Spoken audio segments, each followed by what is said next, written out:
అన్న నమస్తే అన్న, ఎట్లా ఉంది జగన్ గారి పరిపాలన ఈ 4.5 సంవత్సరాల రైతులకి? అది పర్లేదు అనే విధంగా ఉంది కానీ భారీగా రైతుకి మార్పు తెచ్చిన విధం అయితే రాలేదు.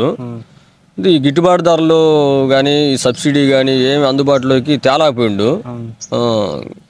ఈ నష్టపరిహారం కూడా ఎవరికి తీసుకుని రాసుకుంటున్నారు కానీ ఈ కేంద్రాల్లో ఈ సంవత్సరం అయితే నష్టపరిహారం ఎవరికి చెందలేదు ఇంతవరకు. సబ్సిడీ వచ్చేసరికి కూడా ఈ కొంతమందికి 2-3కి రాపించుకొని అవి పీడీ ఆఫీసులు అలర్ట్ చేస్తున్నారు. అక్కడి నుంచి మనకి ఇలాగ వచ్చేసరికి లేటు 2 నెలలు 3 నెలలు పడుతుంది. 3 నెలల టైంలో కూడా వీళ్ళు ఇంకెందుకులే మాకు పరికరాలు వచ్చినా కూడా కొంతమంది పేజీలు పడి వెనక్కి పంపిస్తాము, అమౌంట్ డీడీ అమౌంట్ మాకు ఇచ్చేయండి, ఇలాంటి పరిస్థితులు మేము చూస్తున్నాము. అంతంత మాత్రంగానే ఉంది.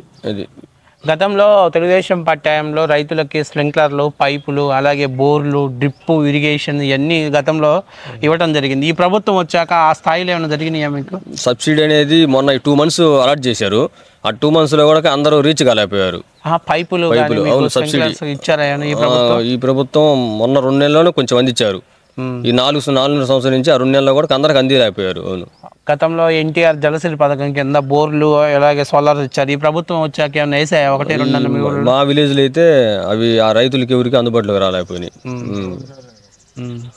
మరి రైతు భరోసా సెంటర్లు పెట్టారు కదా, బీఏపీ ఏమన్నా కాంప్లెక్స్ ఎరువులు మీకు ఏమన్నా గిట్టుబాటు ధరల కోసం ఇచ్చారు? ఇచ్చారు. ఫస్ట్ సంవత్సరం ఇచ్చారు. అంటే ఏరియా ఇలాంటివి తీసుకున్నాము 297 రూపాయలు అలా. ఇంకా నెక్స్ట్ మీ డిఏపి 20 ఈ అందుబాటులోకి తేలేదు. 2-3 సార్లు అడిగితే అవి రాలేదు, స్టాక్ లేదు అని చెప్పుకొచ్చారు. అంతేండి. మరి జగన్మోహన్ రెడ్డి గారు ఎన్నికలప్పుడు నేను 4,000 కోట్లతో ధరల స్థిరీకరణ ఏర్పాటు చేస్తా, ప్రతి రైతుకు గిట్టుబాటు ధరని ఇస్తాను అని చెప్పి వ్యవసాయ కమిషన్ ఏర్పాటు చేస్తానని చెప్పాడు. కమిషన్ ఏర్పాటు చేసి ఆ కమిషన్ ద్వారా ఈ 4.5 సంవత్సరాలు మీకు ఏమన్నా గిట్టుబాటు ధరలు కానీ మద్దతు ధరలు కానీ ముందే ప్రకటించడం కానీ ఏమైనా చేశారా? అసలు ముందు మా రైతులకు తెలియపరచలేదండి. అతను చెప్పిన విషయమే దాదాపు మా రైతులకు తెలియదు. అది తెలియపరచాలంటే రైతు భరోసా కేంద్రాలు మా దగ్గరికి వచ్చి రైతులకు లేదా రైతుల్ని కూర్చోబెట్టి మీటింగులు పెట్టి అలా తెలియపరిస్తే కదా మాకు ఏదైనా తెలిసేది. అలా తెలియపరిచిన వాళ్ళు అయితే మాకు లేరు. అలా చేస్తున్నారు. మరి బ్యాంకు లోన్స్ కానీ లేకపోతే పంటలకి మీకు ఏదైనా ఇబ్బంది వచ్చినప్పుడు వ్యవసాయ అధికారులు పొలాల్లో క్షేత్రస్థాయిలో పరిశీలనకు వస్తున్నారు. అసలు ఈ 4.5 సంవత్సరాలు ఎన్నిసార్లు వచ్చి ఉంటారు వ్యవసాయ అధికారులు మీ పొలాల్లోకి? వ్యవసాయ అధికారులు మాకు తెలిసి ఒకసారి కూడా మా దగ్గరికి ఇన్ఫర్మేషన్ రాలేదు అండి. మమ్మల్ని కలిసిన వాళ్ళు ఎవరు లేరు, మాకు చెప్పిన వాళ్ళు ఎవరు లేరు. ఎందుకంటే మేము పొలం 10 ఎకరాలు దాకా వేస్తాము. ఏదో ఎకరం అయితే మేము కూడా పడుచుకోవడానికి ఉండదు అనుకోవడానికి మేము 10 ఎకరాలు వేస్తే 10 ఎకరాలు ఎప్పుడు ఎనీ టైం చేలకెళ్ళి తిరగాల్సిందే, చూసుకోవాల్సిందే. కాబట్టి ఊళ్ళలో ఎప్పుడు జరపలేదు రైతు సమీక్ష నిర్వహించడం కానీ జరపలేదు ఈ ప్రభుత్వం వచ్చాక? ఏది ఎప్పుడు జరగలేదు. రైతులతో సమీక్ష పెట్టి మీరు ఏ ఇబ్బందులు పడుతున్నారు తెగులు గురించి కానీ వాటి గురించి సమీక్ష జరిపించలేదు ఈ ప్రభుత్వం వచ్చాక?